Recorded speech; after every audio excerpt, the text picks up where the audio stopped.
तुम लोग को गुप्ता एम्पायर में क्या पढ़ना है बेटा? धार्मिक स्थिति पढ़नी है। जैसा कि हम सभी लोग जानते हैं, गुप्त काल के लोग वैष्णव साम्राज्य को मानते थे या वैष्णव धर्म को मानते थे, और इसलिए इन्होंने विष्णु जी का जो वाहक है, वाहन है जो, उसी को अपना चिन्ह भी बनाया था। गुप्त शासकों का अपना धर्म वैष्णव धर्म था, लेकिन वो सभी धर्मों के प्रति क्या थे?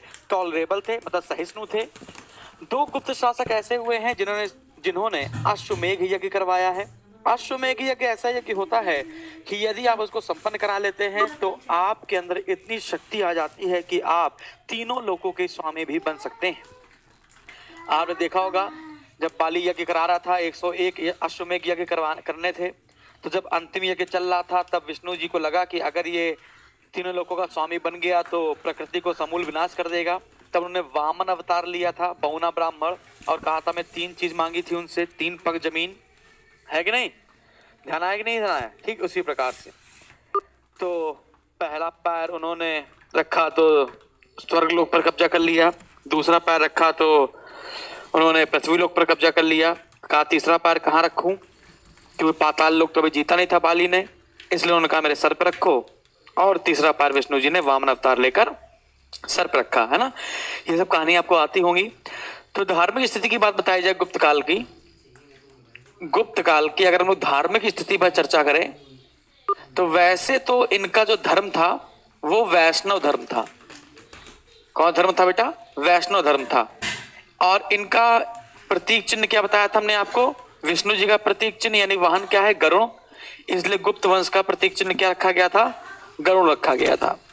सिर्फ 2 लोग ऐसे हैं जिन्होंने अश्वमेघ यज्ञ को संपन्न कराया था। एक है समुद्रगुप्त, जिसको हम लोग भारत का नेपोलियन, 100 युद्धों का विजेता, धरणीबंध, है ना, के नाम से जानते हैं बेटा। और दूसरे हैं कुमारगुप्त। कुमारगुप्त ने अपने सिक्कों पर मोर बनवाया था। ये जो समुद्रगुप्त और कुमारगुप्त हैं, एक्चुअली में ये शिव जी के पुत्र कार्तिकेय के उपनाम हैं। क्लियर है? यानी कि कहीं ना कहीं हमको पता चलेगा कि गुप्त काल के लोग वैष्णव धर्म को तो अपनाए थे, लेकिन हर धर्म के प्रति सर्वधर्म संभावा वाली क्वालिटी इनके अंदर गुण विद्यमान था, है कि नहीं? तभी तो समुद्रगुप्त और कुमारगुप्त जैसे नाम रखे गए थे कार्तिकेय के, क्योंकि शिव जी के पुत्र कार्तिकेय का नाम है तो यह। क्लियर है भाई? अच्छा, अगर हम लोग बात करें तो इसमें लिख देते हैं समुद्रगुप्त और कुमारगुप्त ने क्या करवाए थे बेटा? अश्वमेघ यज्ञ करवाए थे। अश्वमेघ यज्ञ करवाए थे। और आपको पता है पहले 4 प्रकार के यज्ञ होते थे। राजा 4 प्रकार के यज्ञ करवाता था: राजसूय, अश्वमेघ, वाजपेय, अग्निष्टोम, है ना। राजसूय यज्ञ राज्याभिषेक के समय होता था, अश्वमेघ यज्ञ शक्ति प्राप्त करने के समय होता था, वाजपेय यज्ञ मनोरंजन यज्ञ था, और अग्निष्टोम यज्ञ जो था वो अग्नि देवता को खुश करने के लिए था, है ना। अच्छा, गुप्त काल में जैसे चंद्रगुप्त विक्रमादित्य है, तो विक्रमादित्य ने परम भागवत की उपाधि धारण की थी। अब परम भागवत की उपाधि धारण की थी तो भागवत आप जानते हैं श्री कृष्ण से संबंधित है, यानी कि विष्णु जी के अवतार है ना। तो परम भागवत नाम की उपाधि भी कहीं ना कहीं बताती है कि वैष्णव धर्म के प्रति इनका झुकाव कितना ज्यादा था। क्लियर है? अच्छा, गुप्त काल के लोगों ने, अगर पेपर में आया बताइए, सबसे ज्यादा मात्रा में मंदिर और मूर्ति का निर्माण किसने करवाया? तो सर्वाधिक मंदिर और सर्वाधिक मूर्तियों का निर्माण, सर्वाधिक मंदिर और सर्वाधिक मूर्तियों का निर्माण, मूर्तियों का निर्माण किस काल में किया गया? तो आपका आंसर आएगा गुप्त काल में किया गया। ठीक है ना बेटा? इसलिए हम लोग गुप्त काल को क्या कहते हैं? भारतीय इतिहास का स्वर्ण काल कहते हैं। भारतीय इतिहास का स्वर्ण काल के नाम से जानते हैं। तो सबसे पहले हम लोग इसके वैष्णव धर्म पर चर्चा करते हैं, फिर 1 बाय 1 शैव धर्म पे चर्चा करेंगे, बौद्ध धर्म पे चर्चा करेंगे, जैन धर्म पे चर्चा करेंगे, है ना, इस प्रकार से। तो सबसे पहले हम लोग वैष्णव धर्म पे चर्चा करते हैं। गुप्त काल के लोगों में से या फिर राजाओं में से सबसे प्रसिद्ध जो मंदिर है वो दशावतार मंदिर है। दशावतार मंदिर देवगढ़, झांसी, ललितपुर के आसपास वाला जो क्षेत्र है वहीं पर है। उसमें विष्णु जी के 10 अवतार दिखाए गए हैं। स्कंदगुप्त का जो जूनागढ़ अभिलेख है, उस जूनागढ़ अभिलेख में विष्णु जी का वामन अवतार दिखाया गया है। इसी प्रकार से उदयगिरी का जो गुफा लेख है, उदयगिरी एमपी वाला, उदयगिरी का जो मध्य प्रदेश का गुहा लेख है, उसमें आपको विष्णु जी का वराह अवतार मिल जाएगा।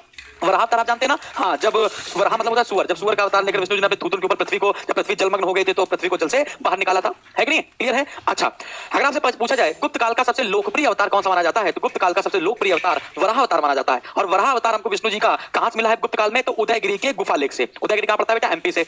स्कंदगुप्त के जूनागढ़ अभिलेख से हमको विष्णु जी का कौन सा अवतार प्राप्त हुआ है? वामन अवतार, मतलब कि बौना ब्राह्मण। क्लियर है भाई? अगर हम लोग इस काल का एक ग्रंथ जिसका नाम है अमरकोश, अमरकोश को पढ़ें तो आपको विष्णु जी के टोटल 39 इनकारनेशन मतलब कि अवतार मिल जाएंगे, 39 39 अवतार मिल जाएंगे आपको। कुमारगुप्त ने अपने अभिलेख, जिसका नाम है गंगधर अभिलेख, कुमारगुप्त ने अपने गंगधर अभिलेख में विष्णु भगवान को मधुसूदन के नाम से जाना है। किस नाम से बेटा? मधुसूदन के नाम से। और चंद्रगुप्त विक्रमादित्य ने विष्णु पर्वत पर, चंद्रगुप्त विक्रमादित्य ने विष्णु पर्वत पर, है ना, गरुड़ ध्वज की स्थापना करवाई थी। ठीक है। बुद्धगुप्त के समय में दामोदरपुर के उत्कीर्ण लेख में श्वेता वराह स्वयं और कोक मुखा स्वयं, ठीक है ना, देवताओं को लिख दिया गया है। और ये जो दोनों नाम हमने आपको बताए हैं, श्वेत वराह स्वामिन और कोक मुख स्वामिन, ये दोनों जो नाम है ये वराहावतारों के नाम है, विष्णु जी के वराहावतार का ही रूप है। क्लियर भाई? ओके। अच्छा, तो वैष्णव धर्म में आपने क्या क्या देखा? हमने आपको जो अभिलेख बताए हैं उसको आप लोग को लिख लेना है क्या, कि गुप्त काल का सबसे प्रसिद्ध मंदिर, अभी मंदिर पर हम चर्चा करेंगे, अभी तो नॉर्मल लिखना है आपको। थोड़ा थोड़ा सबके बारे में, जब धार्मिक स्थिति पूछता है तो सबके बारे में थोड़ा थोड़ा लिखा जाता है। ठीक है। तो गुप्त काल का सबसे प्रसिद्ध मंदिर बताया जाता है कौन सा बेटा? वैष्णव धर्म पढ़ता है ना, हाँ, तो दशावतार मंदिर। दशावतार मंदिर कहां पड़ता है? देवगढ़। दशावतार मंदिर देवगढ़। स्कंदगुप्त के जूनागढ़ अभिलेख से किस विष्णु जी का कौन सा अवतार प्राप्त हुआ है? वामन अवतार। स्कंदगुप्त के जूनागढ़ अभिलेख से विष्णु जी का वामन अवतार प्राप्त हुआ। बौना ब्राह्मण वामन अवतार प्राप्त हुआ। कुमारगुप्त के गंगधर अभिलेख में विष्णु जी को क्या कहा गया है? कुमारगुप्त के गंगधर अभिलेख में विष्णु जी को क्या कहा गया है बेटा? मधुसूदन। तो मधुसूदन एक नया नाम मिला आपको विष्णु जी का। ठीक है। नेक्स्ट आपको पॉइंट लिखना पड़ेगा कि उदयगिरी के गुहा लेख में आपको विष्णु जी का वराहावतार में देखने मिलेगा, और ये विष्णु जी का सबसे लोकप्रिय अवतार माना जाता था गुप्त काल में। कहां से मिला बेटा? उदयगिरी से। उदयगिरी गुहा लेख से हमको विष्णु जी का कौन सा अवतार प्राप्त हुआ है? वराह अवतार। विष्णु जी का वराह अवतार प्राप्त हुआ है। अमरकोश में, प्रसिद्ध ग्रंथ अमरकोश में विष्णु जी के कितने अवतार बताए गए हैं बेटा? तो विष्णु जी के टोटल 39 इनकारनेशन, मतलब कि अवतार बताए गए हैं। ठीक है। बुद्धगुप्त के समय में दामोदरपुर के उत्कीर्ण लेख में हमें वराह अवतार के दो अन्य नाम मिलते हैं, एक है श्वेत वराह स्वामिन और एक है कोक मुख स्वामिन। ठीक है ना। तो वराह अवतार के दो अन्य नाम आपको देखने को मिलेंगे दामोदरपुर के लेख में। दामोदरपुर कहां पड़ता है? बंगाल, है ना। तो दामोदरपुर लेख में आपको वराह अवतार के दो अन्य नाम देखने को मिलेंगे, एक होगा श्वेत वराह स्वामिन और एक होगा कोकामुख स्वामिन। कोकामुख दिखेगा, कोकामुख स्वामिन। तो ये क्या है बेटा? विष्णु जी के वराह अवतार के अन्य नाम आपको देखने को मिल जाएंगे। क्लियर है? डन। तो यहां पर आपको वैष्णव धर्म में इतनी बात लिखनी है। ठीक है। ओके। निवेदिता बेटा, अगर 240 पिक्सल पे हो पाता तो हम लोग जरूर करवा देते हैं। ठीक है। आगे बढ़ा जाए।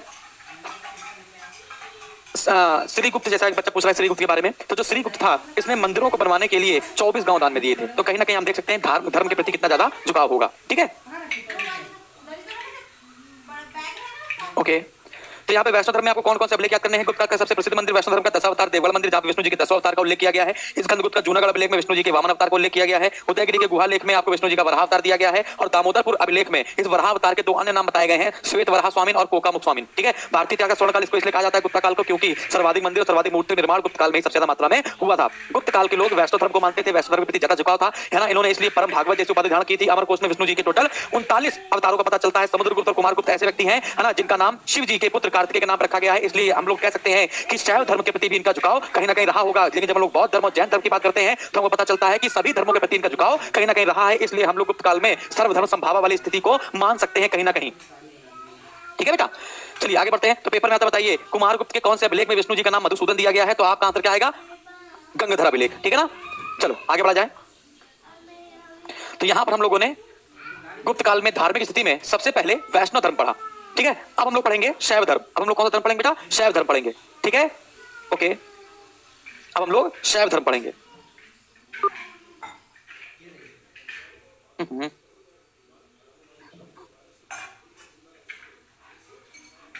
चलो, जब हम लोग आगे भक्ति आंदोलन में आएंगे बेटा कहीं ना कहीं, तो हम लोग को सभी धर्मों का विकास, उनसे विभाजन क्या हुआ, उनसे कितनी पंथ निकले, उसने कितने शिष्य निकले और उन्होंने क्या क्या फैलाया, किसने नव दृष्टिवाद को माना, किसने मानवतावाद को माना, किसने वैज्ञानिकवाद को माना, इसको भी हम लोग लेकर कहीं ना कहीं आगे बढ़ेंगे। ठीक है ना। तो अभी हम लोग को अंपायर पढ़ना है।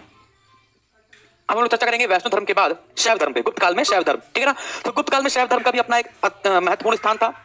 जैसा कि मैंने आपको बार बार बताया है कि समुद्रगुप्त और स्कंदगुप्त ये दो नाम है वो कार्तिकेय के नाम रखे गए हैं, यानी कि जो शिव जी के पुत्र हैं उन्हीं के नाम रखे गए हैं। कुमारगुप्त ने तो अपने सिक्कों पर मोर के चित्र भी बनाए थे, क्योंकि कार्तिकेय, है ना, का वाहन क्या था बेटा? मोर था, है कि नहीं। जबकि स्कंदगुप्त ने क्या किए थे? अपने सिक्कों पर बैल की आकृति बनवाई थी। और बैल क्या है? नंदी। नंदी क्या है? शिव जी। समझ आ गया? शिव जी संबंधित है। तो लोग कहीं ना कहीं देख सकते हैं कि शैव धर्म के प्रति भी गुप्त काल में, है ना, महत्वपूर्ण प्रभाव था। तो देखा जाए तो हम लोग देखेंगे क्या लिखेंगे, कुमारगुप्त और स्कंदगुप्त। कुमारगुप्त और क्या बेटा, स्कंदगुप्त। क्लियर है? ओके। तो जो कुमारगुप्त और स्कंदगुप्त हैं क्या है? शिवपुत्र कार्तिकेय के नाम है, कार्तिकेय के नाम है। कुमारगुप्त ने अपने सिक्कों पर मयूर यानी कि मोर का चित्र बनवाया था, जबकि स्कंदगुप्त ने अपने सिक्कों पर बैल का चित्र बनवाया था। बात समझ आ रही है? और मयूर का संबंध कार्तिकेय से है और बैल का संबंध बेटा शिव जी से है। ठीक है? अगर हम लोग अभिलेखों की बात करें, अगर हम लोग अभिलेखों की बात करें या शिवलिंग की बात करें, तो करमदंडा, करमदंडा कहां पड़ता है बेटा? फैजाबाद वाला जो क्षेत्र है। ठीक है ना? करमदंडा से हमको एक चतुर्मुखी शिवलिंग प्राप्त हुआ, जबकि खो के नागोद से, खो कहां पड़ता है? मध्य प्रदेश में, जबकि खो के नागोद से हमको एक मुख वाला शिवलिंग प्राप्त होता है। ठीक है ना? खो से हमको एक शिव और पार्वती जी की मूर्ति भी प्राप्त होती है। गुप्त काल में ही आपको शिव जी का एक नया रूप, कौन सा बेटा? अर्धनारीश्वर देखने को मिलेगा। तो अर्धनारीश्वर की जो परिकल्पना है ना, वो किस काल में देखने को मिलती है आपको? गुप्त काल में। गुप्त काल में ही आपको एक मूर्ति देखने को मिलेगी हरिहर। तो सबसे पहले देखेंगे अर्धनारीश्वर, फिर दूसरी मूर्ति आपको देखने को मिलेगी त्रिदेव की, जिसको हम लोग त्रिमूर्ति कहते हैं। एक मूर्ति आपको देखने को मिलेगी हरिहर की। अच्छा, जैसे कि आप लोग देखते होगे ना, जैसे the most disturbing element in universe, कौन? नारायण। नारायण मतलब नारद मुनि। और नारद मुनि किसके पुत्र हैं बेटा? ब्रह्मा जी के। नारद मुनि का ही श्राप था कि जो अजय और विजय, जो क्षीर सागर में बैकुंठ धाम में दो द्वारपाल थे, उन्होंने नारद जी को आने से रोक लिया था। ठीक है? तो नारद जी ने उनको श्राप दे दिया। फिर विष्णु जी के कहने पर उन्होंने श्राप वापस लिया और कहा कि जब विष्णु जी आपका वध करेंगे तो आप वापस बैकुंठ धाम में आ जाएंगे। अजय और विजय उनका नाम था, जो आगे चलकर हिरण्यक्ष और हिरण्यकश्यप के नाम से जाने गए। प्रहलाद वाली कहानी सुनी ना? हाँ वही। ना दिन में मार सके, ना रात में मार सके, ना घर के अंदर मार सके, ना घर के बाहर मार सके, ना आदमी मार सके, ना औरत मार सके, ना पशु मार सके, ना इंसान मार सके। बात समझ आ रही है? तब नरसिंह अवतार लिया था विष्णु जी ने। ठीक है? भगवान से चालाकी बिल्कुल नहीं करने का। चलो वापस आते हैं। तो क्या बताया हमने आपको? हाँ, तो गुप्त काल में ही आपको कुछ मूर्तियों का उद्भव मिलेगा, जैसे अर्धनारीश्वर, त्रिमूर्ति और हरिहर। तो जो आप सोचते हो कि जो नारद मुनि है वो आपको नारायण नारायण बोलते हैं, ये गलत है। क्या बोलते हैं बेटा? नर नारायण, नर नारायण। ये इट्स अ ट्रू स्टेटमेंट। तो जो नारद मुनि है वो नारायण नारायण ना कह के वो नर नारायण के नाम से जाने जाते हैं। वो बताते हैं हमको और नारायण जी को क्या, कि प्रभु तुम्हारा इस दुनिया में या इस मनुष्य की योनि में तभी तक अस्तित्व है ना, यानी कि जब तक मनुष्य है, मतलब नर है तो नारायण है, और नर तभी तुम लोग हो जब कौन है? नारायण है। तो both are complement to each other, दोनों एक दूसरे के क्या है? पूरक है। यदि नर नहीं तो नारायण नहीं, नारायण नहीं तो नर नहीं, नर नहीं तो नारायण की पूजा कौन करेगा? नारायण नर को बनाते हैं। बात समझ आ रही है? ये दोनों एक दूसरे से जुड़े हुए हैं। यदि नर को परेशानी होती है और नारायण उनकी सेवा नहीं करते या उनकी मदद नहीं करते, तो नर का नारायण के प्रति विश्वास टूट जाएगा। बात समझ आ रही है? क्लियर है? तो कहीं ना कहीं गुप्त काल में इस अवधारणा के लोग भी आपको देखने को मिलते हैं। ठीक है ना? अच्छा, हरिहर, हरि मतलब विष्णु जी और हर मतलब महादेव। ठीक है? त्रिमूर्ति या त्रिदेव, ब्रह्मा विष्णु और महेश की मूर्ति।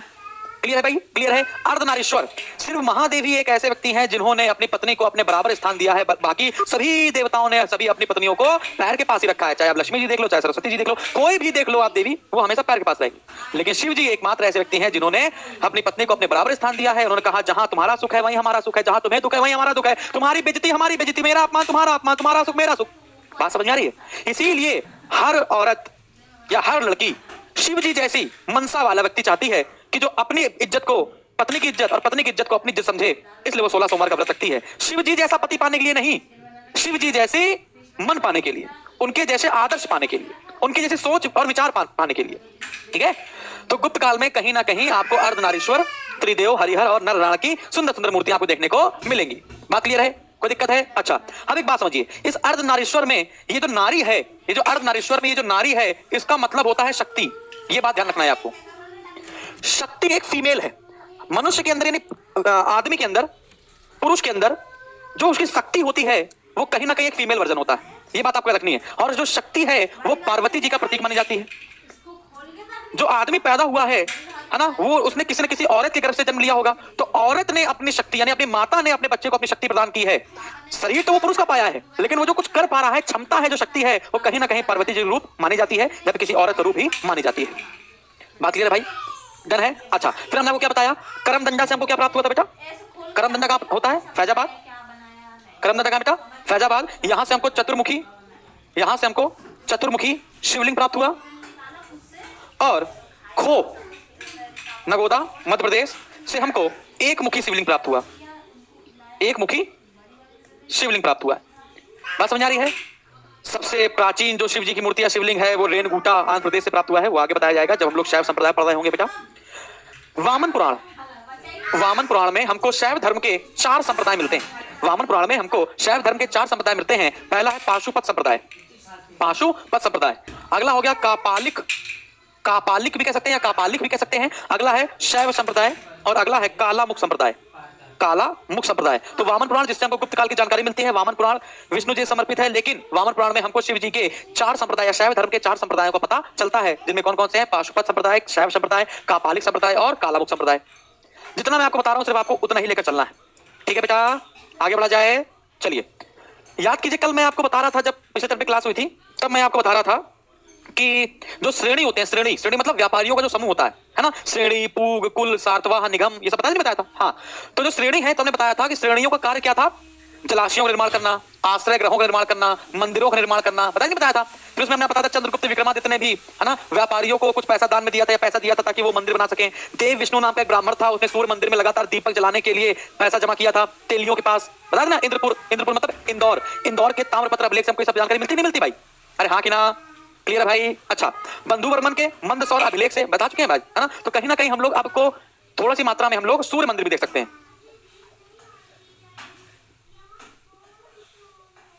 हम लोग सूर्य मंदिर भी देख सकते हैं। तो आपको पता चल जाएगा गुप्त काल में सूर्य पूजा का भी उल्लेख मिलता है। बंधु वर्मन के मंदसौर अभिलेख में हमको जो शुरू के श्लोक हैं उसमें सूर्य पूजा या सूर्य स्थिति का पता चलता है। स्कंद गुप्त काल का जो इंदौर का ताम्रपत्र अभिलेख है उसमें भी सूर्य पूजा के बारे में बताया गया है। वर्तमान में जो बुलंदशहर जिला है, बुलंदशहर जिला में एक गांव है माडा स्यात। क्या बेटा? बुलंदशहर जिले में एक गांव है, इसका नाम है माडा स्यात। बुलंदशहर, बुलंदशहर। तो बुलंदशहर के माडा स्यात नाम की बस्ती में भगवान सूर्य का एक मंदिर हुआ करता था, जो गुप्त काल के लोगों ने बनाया था। गुप्त काल में सूर्य मंदिर 3-4 जगह आपको बनाए गए थे। जैसे एक बनाया गया था मालवा में, मालवा मतलब उज्जैन। एक बनाया था अंतरवेदी में, अंतरवेदी क्या है बेटा? उत्तर प्रदेश, मतलब क्या है? गंगा यमुना का दोआब क्षेत्र। तीसरा बन गया बुलंदशहर और चौथा बन गया आपका मूल स्थानपुर। क्या बन गया बेटा? मूल स्थानपुर, पाटलिपुत्र के आसपास वाला क्षेत्र। मूल स्थानपुर के सूर्य मंदिर के बारे में चीनी यात्री हेन सांग ने अपनी किताब सी यूकी में जिक्र किया है बेटा, अपनी किताब सी यूकी में जिक्र किया है। तो गुप्त काल में हमको सूर्य मंदिर भी मिलते हैं। माडा स्यात, बुलंदशहर में सूर्य मंदिर था, मालवा में सूर्य मंदिर था, अंतरवेदी में सूर्य मंदिर, मूल स्थानपुर में एक सूर्य मंदिर था। जो कोणार्क वाला आप देख रहे हो वो आगे चलकर मिलेगा आपको, ठीक है? डन। अच्छा, एक और बात, सूर्य के आपको कई सारे अलग अलग नाम मिलेंगे। जैसे कहीं पर आपको सूर्य भगवान का नाम लोकार्क मिल जाएगा, कहीं पर आपको भास्कर नाम मिल जाएगा, कहीं पर आपको आदित्य नाम मिल जाएगा। ग्रीक भाषा में कहा जाए तो सूर्य भगवान का नाम ग्रीक भाषा में आपको अपोलो मिल जाएगा या हेलियोस मिल जाएगा। तो अपोलो और हेलियोस भी क्या है बेटा? सूर्य भगवान का ही नाम है, ठीक है ना? वरुण स्वामी मिल जाएगा, तारकक मिल जाएगा, वरुण स्वामी मिल जाएगा, तारकक मिल जाएगा। तो ये सारे जो नाम है वो किसके बेटा? सूर्यदेव के। बात समझ आई? डन। तो अगर आपको ये तीनों बात समझ में आ गई तो फटाफट से बोलो, ठीक है? पवन कुमार जी आपको याद है, सलीन, निवेता, रूबी, सोनम, दीप्ति, पवन, मनोज, सोनम, प्रतीक जैन, आरडी गौतम, मरियम, आदर्श।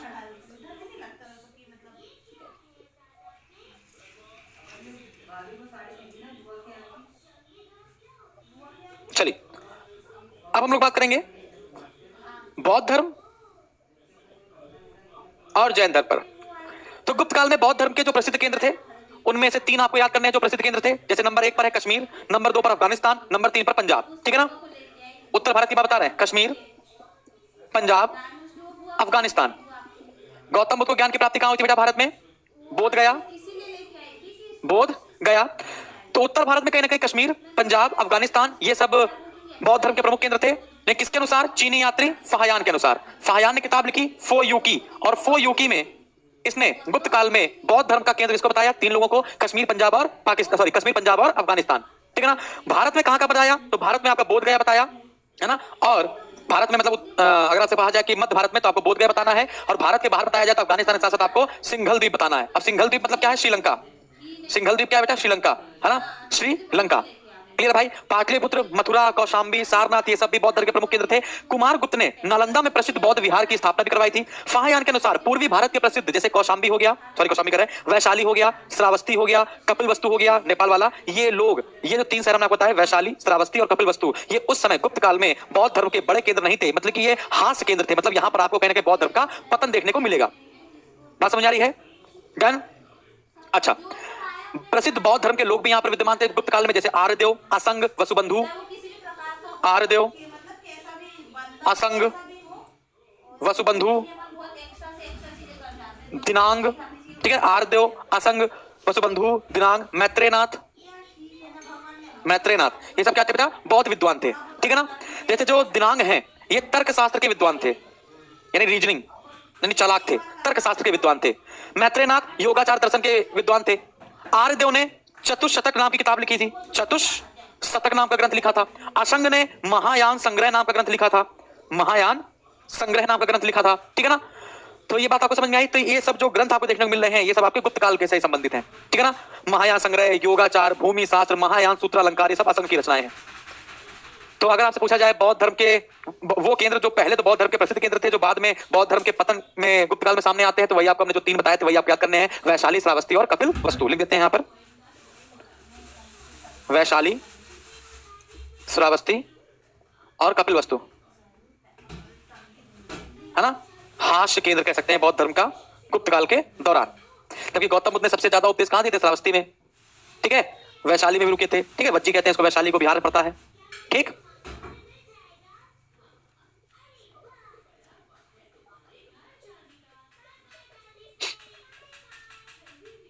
ठीक है, बोध गया बिहार में है, हम जानते हैं।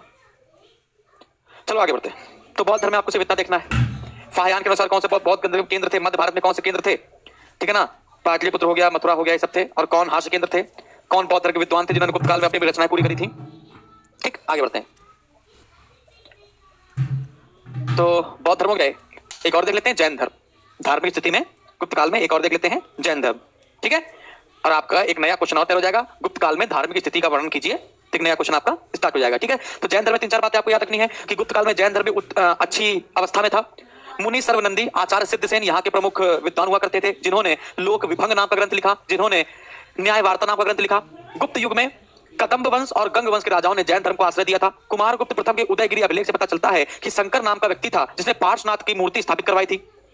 मथुरा और बल्लभी, बल्लभी बेटा गुजरात में पड़ता है, मथुरा और बल्लभी श्वेतांबर, जैन धर्म के 2 भाग हो गए थे ना, दिगंबर और श्वेतांबर। तो मथुरा और बल्लभी श्वेतांबर जैन धर्म के केंद्र थे, ठीक है ना। और बंगाल में पुंड्रुवर्धन, है ना, दिगंबर संप्रदाय का केंद्र था। बंगाल में एक जगह थी पुंड्रुवर्धन, वो दिगंबर संप्रदाय का केंद्र था। मथुरा के एक अभिलेख के अनुसार कुमारगुप्त प्रथम के शासनकाल में हरिस्वामी नाम की एक महिला थी जिसने जैन मंदिर को सबसे ज्यादा मात्रा में दान दिया था, ठीक है ना। तो हमको जो अभिलेखों से जो जानकारी हमको प्राप्त होती है वो जानकारी हम लोग यहाँ पर लिखते हैं, ठीक है, ओके, ठीक। तो जैन धर्म उन्नत अवस्था में था। तो क्या क्या लिखते हैं हम लोग जैन धर्म में? 2 विद्वान लिख देते हैं गुप्त काल के। एक आपको याद करना है मुनि सर्वनंदी, मुनि सर्वनंदी, इन्होंने किताब लिखी थी लोक विभंग नाम की, लोक विभंग, लोक विभंग नाम की। दूसरे प्रसिद्ध विद्वान है बेटा आचार्य सिद्धसेन, आचार्य सिद्धसेन, इनका एक जैन ग्रंथ था न्याय वार्ता, न्याय वार्ता। हरिस्वामिनी नाम की महिला का पता, हरिस्वामिनी महिला जिसने जैन मंदिर में सर्वाधिक दान दिया, जैन मंदिर बनवाने में सर्वाधिक दान दिया, सर्वाधिक दान दिया। इसका पता हमें किसके अभिलेख से चलता है? तो आपका आंसर आएगा कुमारगुप्त के अभिलेख से, ठीक है ना। क्या लगता? कुमारगुप्त के अभिलेख से, कुमारगुप्त के लेखों से हमको हरिस्वामिनी नाम की महिला का पता चलता है, ठीक है। शंकर नाम का व्यक्ति जिसने पार्श्वनाथ की मूर्ति की स्थापना करवाई थी, ये भी हमको कहां पता चलता है? कुमारगुप्त के उदयगिरी अभिलेखों से, कुमारगुप्त के उदयगिरी अभिलेखों से पता चलता है क्या कि शंकर नाम के व्यक्ति ने पार्श्वनाथ की मूर्ति स्थापित करवाई थी गुप्त काल में, पार्श्वनाथ की मूर्ति स्थापित करवाई थी गुप्त काल में पाटलिपुत्र के आसपास, ठीक है। और क्या कह सकते हैं? और क्या बताया हमने आपको जल्दी से कि गुप्त काल में कौन से 2 ऐसे वंश थे जिन्होंने जैन धर्म को सबसे ज्यादा आश्रय दिया था? तो 2 वंश आपको याद रखने हैं गुप्त काल के समय ही। एक है कदम्ब वंश और एक क्या है? गंग वंश। तो गंग वंश और कदम्ब वंश के लोग राजाओं ने जैन धर्म को सर्वाधिक आश्रय दिया था जब उत्तर भारत में गुप्त काल चल रहा था, ठीक है। मथुरा और बल्लभी श्वेतांबर के केंद्र बने हुए थे, श्वेतांबर के केंद्र बने हुए थे, जबकि बंगाल का पुंड्रुवर्धन दिगंबर संप्रदाय का केंद्र बना हुआ था। दिगंबर बेटा कड़े नियमों का पालन करते थे, नग्न अवस्था में रहते थे, ठीक है ना। जबकि श्वेतांबर श्वेत वस्त्र पहनते थे। ये विवाह नहीं करते थे, ये विवाह कर लेते थे। ये महावीर स्वामी को अविवाहित मानते हैं, ये महावीर स्वामी को विवाहित मानते हैं। जब जैन धर्म पर चर्चा करेंगे तब इस पर लोग चर्चा ज्यादा मात्रा में कर सकते हैं, ठीक है। तो ये आपका हो गया, हम लोगों ने धार्मिक स्थिति में छोटा छोटा थोड़ा सभी धर्मों के बारे में जानने की कोशिश करी, ठीक है। वैष्णव धर्म पढ़ा हम लोगों ने, शैव धर्म पढ़ा, सूर्य की उपासना पढ़ी, बौद्ध धर्म पढ़ा, जैन धर्म पढ़ा। तो यहां तक अगर आपको सारी बातें क्लियर हो गई हो धार्मिक स्थिति में तो फटाफट यस सर बोलो जल्दी से, जल्दी।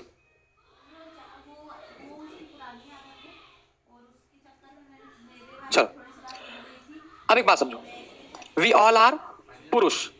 तो पुरुष का क्या होगा? मतलब होगा पुरुषार्थ। 4 पुरुषार्थ होते हैं, धर्म, अर्थ, काम और मोक्ष। पुरुषार्थ को समझने के लिए, पुरुषार्थ को समझने के लिए 6 फिलॉसफी हैं जिन्हें कहते हैं षड दर्शन। इन षड दर्शनों का अंतिम रूप से संकलन गुप्त काल में हुआ था। अंतिम रूप से संकलन गुप्त काल में हुआ था। अब ये क्या क्या बताते हैं जरा देखते हैं षड दर्शन में। पहला दर्शन है सांख्य, फिर हो गया न्याय, फिर लिखेंगे योग, फिर लिखेंगे वैशेषिक, फिर लिखेंगे पूर्व मीमांसा, फिर लिखेंगे उत्तर मीमांसा। इन सबसे अलग है चारवाक, जिसको हम लोग लोकायत के नाम से भी जानते हैं। सांख्य के रचयिता है कपिल, न्याय के हैं गौतमी, योग के हैं पतंजलि, वैशेषिक के हैं कणाद, पूर्व मीमांसा के हैं जैमिनीय, उत्तर मीमांसा के हैं बादरायण, चारवाक या लोकायत के हैं बृहस्पति। समझे जरा था। अगर आपसे पूछा जाए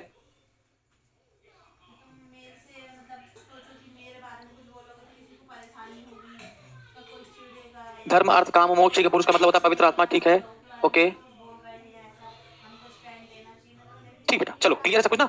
हाँ तो चलो मैं आपको थोड़ा थोड़ा बता देता हूं, ठीक है, कि सबसे प्राचीन दर्शन कौन सा है। तो आपको लगाना है सांख्य दर्शन। इसके प्रणेता कौन है? कपिल मुनि है। इस दर्शन के सिद्धांतों का वर्णन ईश्वर कृष्ण की पुस्तक सांख्य कारिका में मिलता है। इस दर्शन के सिद्धांतों का आपको पूर्ण रूप से वर्णन आपको ईश्वर कृष्ण की पुस्तक सांख्य कारिका में मिल जाएगा। सांख्य कारिका किसकी किताब बेटा? ईश्वर कृष्ण की, ठीक है, ईश्वर कृष्ण की। इसका आपको सुंदर सा वर्जन, सांख्य दर्शन का सुंदर सा वर्जन आपको सांख्य कारिका में मिल जाएगा, जो ईश्वर कृष्ण ने लिखा है। सांख्य दर्शन के एक व्यक्ति थे जिनका नाम था, है ना, आलार कलाम।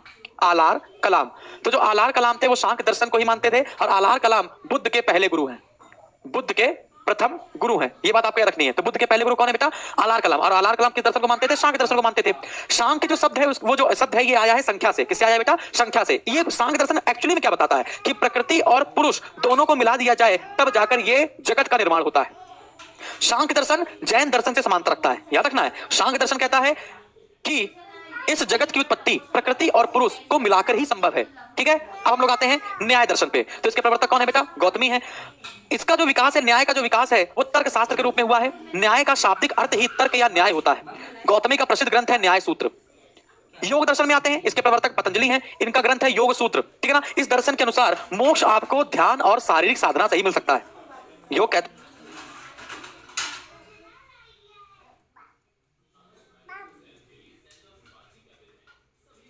सब कुछ कर रहा है बेटा, सब दिखाई पड़ रहा है फटाफट। हाँ तो क्या बताया मैंने आपको बताया कि योग दर्शन कहता है कि मोक्ष जो है वो आपको शारीरिक साधना और योग से ही प्राप्त हो सकती है, या ध्यान लगाने से ही आपको प्राप्त हो सकती है। क्लियर है। वैशेषिक में आते हैं। वैशेषिक में के रचयिता कणाद ने सबसे पहले बताया था संसार जो है वो छोटी छोटी वस्तुओं से मिलकर बना हुआ है, और उन वस्तुओं को हम लोग परमाणु कह सकते हैं। तो एटॉमिज्म थ्योरी या परमाणुवाद का सिद्धांत सबसे पहले कणाद ने ही प्रस्तुत किया था, और कणाद यानी कि वैशेषिक दर्शन को हम लोग भौतिक शास्त्र का जनक जाना जाता है, ठीक है। तो पेपर में आ जाए वैशेषिक को किस नाम जाना जाता है बेटा? तो भौतिक शास्त्र का प्रारंभक करता है या भौतिक शास्त्र का जनक हम लोग किस दर्शन को मानते हैं? तो वैशेषिक दर्शन को मानते हैं। फिर हम लोग आते हैं पूर्व मीमांसा। मीमांसा का मतलब होता है तर्क लगाना या अर्थ लगाने की कला। क्लियर है। मीमांसा का मुख्य उद्देश्य क्या होता है? वैदिक कर्मकांडों की उपयोगिता को सिद्ध करना। वैदिक कर्मकांडों की उपयोगिता को सिद्ध करना। अब एक बात समझिएगा, वेदों को पढ़ने का अंतिम रूप होता है उपनिषद, इसलिए उपनिषद को हम लोग वेदांत के नाम से जानते हैं, वेदों के अंतिम भाग। लेकिन उत्तर मीमांसा एक ऐसा दर्शन है जिसको भी हम लोग वेदांत के नाम से जानते हैं, ये बात आपको याद रखनी पड़ेगी। यानी उत्तर मीमांसा को भी हम लोग वेदांत कहते हैं, और उपनिषद को भी हम लोग क्या कहते हैं बेटा? वेदांत कहते हैं। क्लियर है भाई? Done? Okay okay okay okay. हाँ तो अब मैं आपको बताता हूं मीमांसा दोनों मिलकर क्या बताते हैं। मीमांसा कहते हैं लोग, आपने सुना होगा ना, जितने भी बुरे कर्म करोगे सबका फल यहीं भुगत कर जाना पड़ेगा, या सब चीजों को यहीं भुगत कर जाना पड़ेगा। खाली हाथ आए थे और खाली हाथ जाओगे, तो जितने भी बुरे कर्म हैं आपको यहीं भुगतने हैं। तो ये जो स्टेटमेंट है वो आपको पूर्व मीमांसा या फिर उत्तर मीमांसा में देखने को मिलता है। ब्रह्म सबसे बड़ा है। तो शंकर विद्वान जो है उन्होंने ब्रह्म को निर्गुण बताया। निर्गुण मतलब कि उनकी सिर्फ बातों को बताया है, उनका कोई फेस नहीं बताया। जबकि जो रामानुजम है वो ब्रह्म को सगुण बताते हैं, मतलब उनको फेस भी दिखाते हैं और उनकी बातों को भी समझाते हैं। इसका मतलब यह है जो सज दर्शन को मानते हैं वो आस्तिक कहलाते हैं, और जो सज दर्शन को नहीं मानते वो नास्तिक कहलाते हैं, ठीक है। इन दर्शनों में बहुत समय पहले चारवाक या लोकायत को भी शामिल किया जाता था, लेकिन आगे चलकर इसको हम लोगों ने सज दर्शन से हटा दिया। क्यों? क्योंकि यह प्रमुख भौतिकवादी दर्शन है। लोकायत का मतलब होता है सामान्य लोगों से प्राप्त विचार। यह कहता है कि दुनिया में आए हो तो लव कर लो। क्या कहता है भाई? दुनिया में आए हो तो लव कर लो। और जितना तुम्हें जो जो काम करना है वो सारे काम कर लो, क्योंकि इसका इस लोक में तो विश्वास है, इस दुनिया पर तो विश्वास है, लेकिन उस लोक यानी परलोक पर कोई विश्वास नहीं है। चार वाक दर्शन जो है वो इन सब दर्शनों से भिन्न है। यह दर्शन मोक्ष की कामना कभी कहता ही नहीं कि करनी है, मोक्ष की कामना का विरोध करता है। यह दर्शन जो है ये ना तो दैवी शक्ति मानता है, ना अलौकिक शक्ति मानता है, ना शक्ति यानी कि जो हमारी मनुष्य की शक्ति से परे शक्ति है उसको मानता है। यानी कि ये जो है चार वाक ये नास्तिक दर्शन की श्रेणी में आता है। और इसका संस्थापक किसको मानते हैं बेटा? बृहस्पति को मानते हैं। क्लियर है?